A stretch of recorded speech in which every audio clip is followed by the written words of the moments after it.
Hey everyone, welcome back to Automobilista 2 on Low Motorsport for the excitement of the Ginetta G40 Cup, or should I say, the magic of the Cup. It's a cliche that's often rolled out when something incredible happens in the FA Cup here in England, and I was lucky enough to experience it firsthand on Sunday afternoon. Now, it's been a torrid season for my team, Plymouth Argyle. We're bottom of the championship, we're looking doomed for relegation, and we were braced for an absolute hammering against Liverpool. They're the current Premier League leaders and one of the world's greatest club sides. What actually happened? Well, I still can't quite believe it now. We were sensational. We fought ferociously. We battled for everything, and we did the unthinkable. When the referee pointed to the spot, everybody in the stadium held their breath, and Ryan Hardy stepped up. Carnage, absolute carnage. We were 1-0 up against Liverpool and we did the unthinkable. We fought for our lives, we held on, and we knocked Liverpool out of the cup. The celebrations afterwards are memories that will stay with me for the rest of my life. It was one of the greatest days of my life. So yeah, that is the magic of the Cup, and today I'm hoping for more magic in the Ginetta G40 Cup. And yes, I make no apologies at all for that extremely tenuous link to talk about Argyle for a bit. Right, to the racing. We're at Nurburgring sprint circuit and I'm starting from P11 on a grid of 27. Will the magic continue? Let's find out. Here we go then, we're underway for 20 minutes around this fast and frantic sprint circuit here at the Nürburgring. Starting from P11 on a grid of 27. I'm pretty pleased with how qualifying went actually. It was a wet qualifying session, so I've managed to get within a sniff of the top 10 despite this being a top split race. But thankfully it's dried up, so we've got perfect conditions now for this one. I'm just taking it cautiously through turn 1, leaving a lot of space on the inside. I do have at least one car to my right. That is Danny Herrero, started alongside me on the 6th row of the grid from P12. Meanwhile, in front of me I've got Juan Serrano and Jorge Catalan. Yeah, Herrero applying pressure around the outside now. He's going to get his nose up the inside for this right-hander as we exit the stadium section. Can I hold my nerve around the outside though? I've managed to carry more momentum through that section, and yes, I have held off Herrero, so for now I'm holding on to this P11 that I started in. Into this sharp right-hander then that cuts the GP circuit short. We're now rejoining on the back end of the main layout. Catalan ahead, missed the apex completely into that right-hander. It's cost him a bit of speed, but he is just about holding on to that P10 at the moment. However, I am breathing down his neck. I'll have a little sniff up the inside into this right-hander. It's certainly not close enough to make a move there. It's early in the race. I don't want to be taking any unnecessary risks. And as we begin the charge to this final chicane, I'll probably pick up a bit of toe here. I will have some extra speed, so there will be the option of making a move up the inside of the chicane. But you know what? I'm just going to think better of it. It's a very tricky chicane, this one, very slow as well, and also very slippery in these G40 Cup cars, particularly when we're still warming up the tyres on this opening lap. So yeah, caution was definitely the best strategy there. We're going to come to the end of the first lap now. I haven't lost any positions. I'm still holding P11. It was actually a really clean first lap.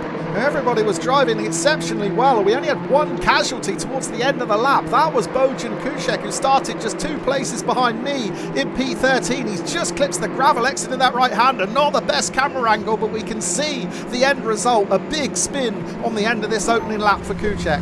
Alright, back to the live action then. We're approaching the end of lap 2 now. I'm still in P11, still hunting down Jorge Catalan in front of me. The gap just 0.4 of a second. Meanwhile, behind, Rafa Quintero has got past Danny Herrero up into P12, so Quintero just half a second behind me now.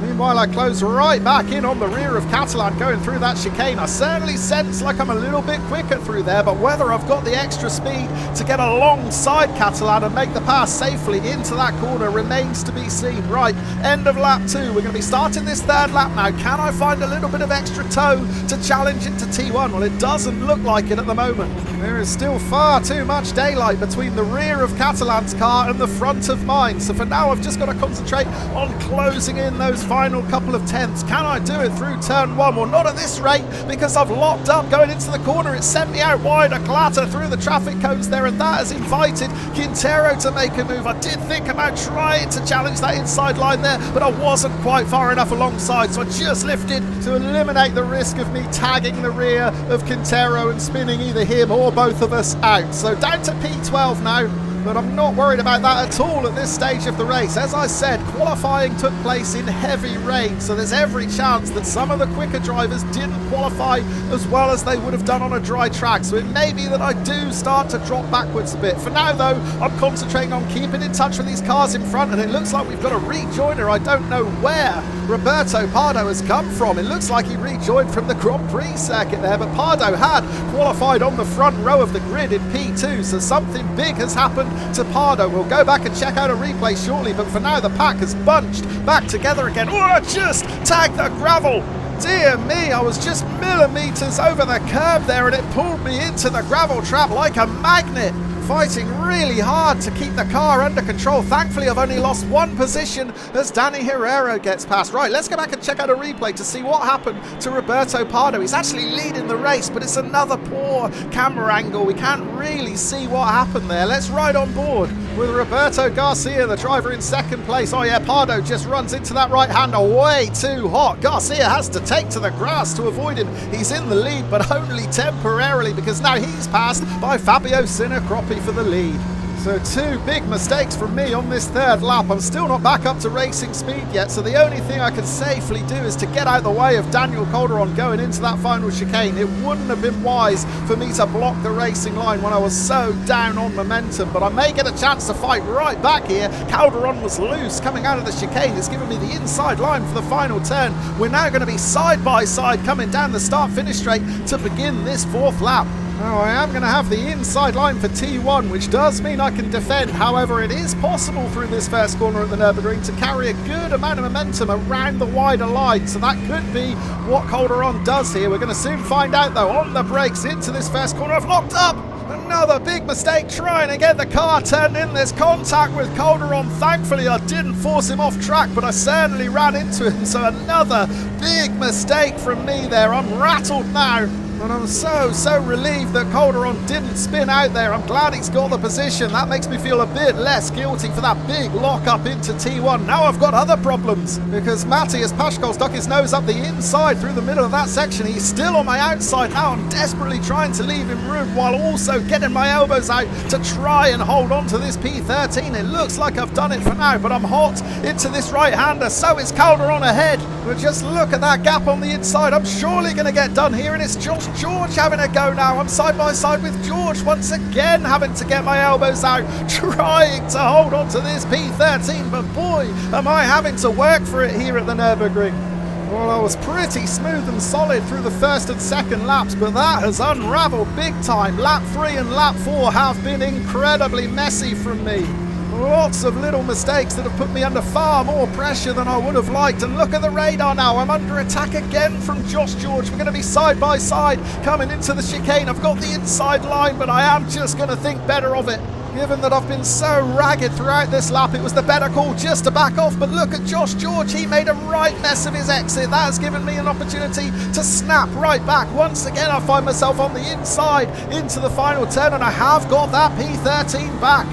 Oh, honestly, these Ginetta G40 Cup cars produce fantastic racing. I'm having a ball here at the Nürburgring, and we're not even halfway through the race yet. Right, what's going on behind me as we start lap 5? It looks like Matthias Paschal is challenging Josh George now. The pair of them side by side. Paschal may have the advantage. He's coming in hot. There's contact. It pushes me out wide. There's more contact. I'm desperately trying to avoid the spin in this first corner. But that is another big body blow in this race. I now find myself down into P17. I am going backwards fast here. Let's go back and take another look at this one. That's me in the black and green leading the way. Paschal is right behind me in that grey Ginetta, and he's just going to run in a touch too hot. It's another really difficult replay to see exactly what went on there. Maybe we'll get a better point of view from Paschal's on board. But it certainly looked like he wasn't getting this car stopped even after the first contact, which we'll see right here. He continues running in really deep into the corner, and there's the second contact that spins me around. Thankfully, I managed to keep it just about pointing in the right direction, but it has cost me several places. I'm down to P17 as we approach the halfway point of this race. So I've got it all to do now. Right in front of me is now Lemon Agua in P16, and then in front of him there is a battle for 14th between Pascal and Ginetta Google. There's a lock-up from Google there, and he's run right into the back of Pascal. Pascal spins round. There's nowhere for me to go. I try to squeeze around the outside. There's contacts. Although I do gain one position, I immediately lose it. So still in P17. And it was Jürgen Legler who took full advantage of that incident. He found the only clean route through that right-hander and was able to get past both the incident and me. So Legler up into P16. I'm still in 17th. And I've got even more company behind me now. Benny Verhoeven is in 18th, just half a second back. So this race has unravelled fast. I had hopes of a top 10 finish, but now I'm not even anywhere near the top 15. I will get an opportunity to challenge up the inside of Jürgen Legler into the chicane, though. Once again, I think better of it. I just can't see how we can squeeze through there too wide. But I'd love to see what happened to Pascal there. We're going to take a look at the replay. Now, we know the TV cam won't give us a good enough view, so instead we're going to ride on board with Lemon Agua, and there is the contact. Yeah, big lock-up from Ginetta Google there, and that's what spins Pascal around. Right, halfway through lap 6 now. We're into the second half of this race, and I'm still all over Jürgen Legler. I've certainly got a bit more speed than him, but I just can't get my Ginetta alongside his to make the safe pass. Can I put him under pressure and force him into a mistake? Well, we're going to see, because I'm closer than ever now. If I can get right on his tail coming down this long back straight, there may be an opportunity to spook him into the chicane. It doesn't look like I'm close enough, though, at the moment. I will hopefully pick up some toe here. You should see me start to reel him in as we come down this back straight. Yeah, he's getting closer and closer, but I'm not going to be close enough to make a move up the inside. I will feign a look just to give him something to think about, but ultimately I'm going to get on the brakes hard and give him the apex of the corner. Oh, I just took a bit too much of the curb on the inside then. That unsettled me a little bit through that final chicane, and it's cost me valuably. You can see I've dropped a couple of tenths straight away exiting that corner just by hitting that raised curb. So that means I'm not going to be close enough to pick up a toe coming down the start-finish straight. That is a big blow, because my backup plan was to try and move up the inside into this first corner. So yeah, nowhere near close enough at the moment as we start lap 7. And the gap 0.8 of a second, so this lap has got to be all about closing that gap back in as we come into T1. Vital that I don't make a mistake. Meanwhile, in front there's a mistake from Ginetta Google. He was out really wide there. He comes back across track, and there's a big collision between Google and Legler. They have both gone. Yeah, Google in the green and black here missed the apex coming into turn 1. He's out wide, then he tries to move back across to the racing line to open up the next corner, not realising the Legler was already there, and the pair of them crash out hard into the barrier. So all of a sudden, I do find myself back up into the top 15 thanks to that gift. So now the big question is, have I got enough time to close in and pick up any more positions? There's currently 6 minutes left on the clock. I'm 2.5 seconds behind Lemon Agua in P14, but I am closing in, and it looks like there's been an incident. Big cloud of smoke. And it's Danny Herrero who spun out through the stadium section. Herrero, who I was battling with on the opening lap of this race, has gone. So I find myself up into P13. Let's see what happened to Herrero. He did it all on his own, losing the rear, just running in to that left-hander too hot. Right, back to the live action now. The clock is ticking down. We've got just 3 minutes left. We're on lap 9, and you can see how close I'm getting to Lemon Agua now. It was 2.5 seconds.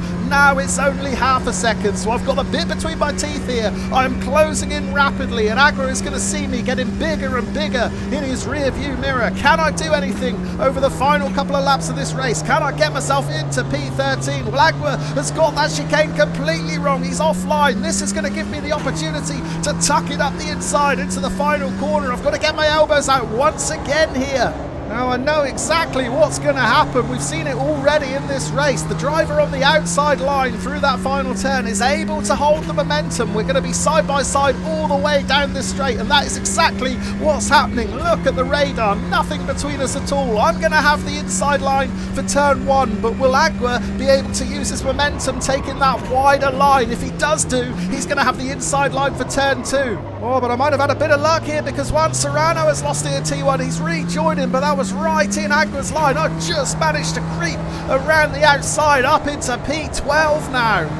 Well, I haven't had much luck in this race, but I certainly had a big slice of it there. Let's take another look at the replay. Serrano in that red Ginetta. He's going to have the outside line into T1, and is he going to get tagged by the car to his inside? Well, it actually looks like Serrano is still going for the apex there. The car on the inside already there, and it spins Serrano around. So yeah, P12. And we're now back to the live action on the very last lap of the race. It's the final corner. Serrano just behind me, 0.7 of a second, but I've done enough here over the final couple of laps to make this P12 my own. Not a bad result at all, considering I was down in P17 at one point. So let's take a look at the classified results then. There we see the top 15. I'm in P12, a fastest lap in the race of 1:49.7. So actually, that probably could have been competitive enough, not only for the top 10, but probably for a top 6, top 7, had I not made those early mistakes and got involved in a little bit of fisticuffs. But all in all, a good result. Drop of only one position from where I started in the top split of this AMS2 race on Low Fuel Motorsport. I hope you've enjoyed watching. I'll be back on the grid again very soon. Cheers for now. Oh, and one more thing. Green Army!